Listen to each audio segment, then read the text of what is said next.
പണ്ട് നാട്ടുമ്പുറങ്ങളിൽ കാണുന്ന സാധാരണമായിട്ടുള്ളൊരു കാഴ്ചയായത്. മഴയൊക്കെ ആവുന്നതിന് മുമ്പ് വീടൊക്കെ എന്തു ചെയ്യും, നല്ല ഓലൊക്കെ മേഞ്ഞ് സെറ്റപ്പാക്കി വെക്കും.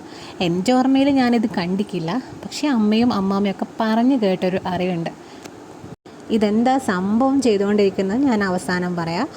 മെയിനായിട്ടെന്ന് പറഞ്ഞാൽ നമ്മുടെ പഴമയൊക്കെ കാത്തു സൂക്ഷിക്കുക എന്നുള്ളതാണ്.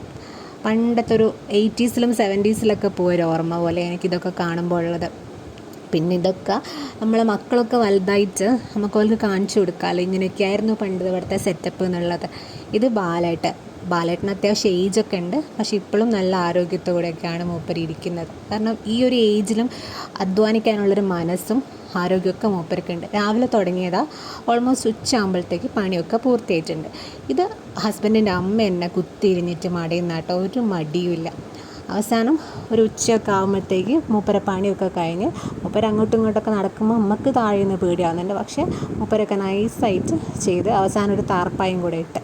ഇതെന്തിനാണ് ഈ ഒരു സംഭവം എന്ന് ചോദിച്ചാൽ, നമ്മുടെ പഴയ സാധനങ്ങളൊക്കെ സ്റ്റോർ ചെയ്യാനൊക്കെ കേട്ടോ. പഴയ സാധനം എന്ന് പറഞ്ഞാൽ നമ്മുടെ വീട് വയലിൻ്റെ സൈഡിലാണ്.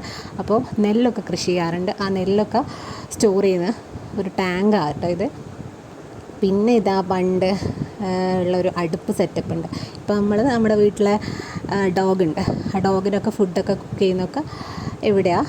പിന്നെ ഇതാ പണ്ടത്തെ ഒരു അമ്മിയുണ്ട്, അതുമേലെന്താ ഒരു 50 വയസ്സുണ്ട്, എന്തോ മൂടി വെച്ചാൽ അത് തുറന്നപ്പോൾ ഉറുമ്പൊക്കെ വന്ന്. പഴയ ഫ്രിഡ്ജ്, പണ്ടത്തെ തയ്യൽ മെഷീൻ, ഇതെന്താ ഉമിക്കരി, നമ്മൾ പല്ലൊക്കെ തേക്കുന്ന ഉമിക്കരിയായത്. പലർക്കും ഇതൊന്നും അറിയ പോലും ഉണ്ടാവില്ല. പിന്നെ ഞാൻ ഈ കൂടേൻ്റെ ഉള്ളിൽ കയറിയിട്ട് വീഡിയോ എടുത്താൽ ഉള്ളിൽ ഇങ്ങനെ ഉണ്ടാവുക. ലാസ്റ്റ് എന്താ ഒരു വ്യൂ ആട്ടോ ഇത്. പിന്നെ കുറേ വൃത്തിയൊക്കെ ആക്കാനുണ്ട്, അതൊക്കെ അമ്മ ചെയ്യും. ഞാനൊന്നും ആ സൈഡോട്ട് പോലില്ല, കാരണം പൊടിയൊക്കെ എനിക്ക് നല്ല അലർജി ആയതുകൊണ്ട്. ഞാൻ വെറുതെ വീഡിയോ എടുത്തിട്ട് അവിടെ നിന്നേന്നുള്ളൂ. നല്ല മഴയത്തൊക്കെ ഇവിടെ ഇരിക്കാനൊക്കെ നല്ല രസമായിരിക്കും.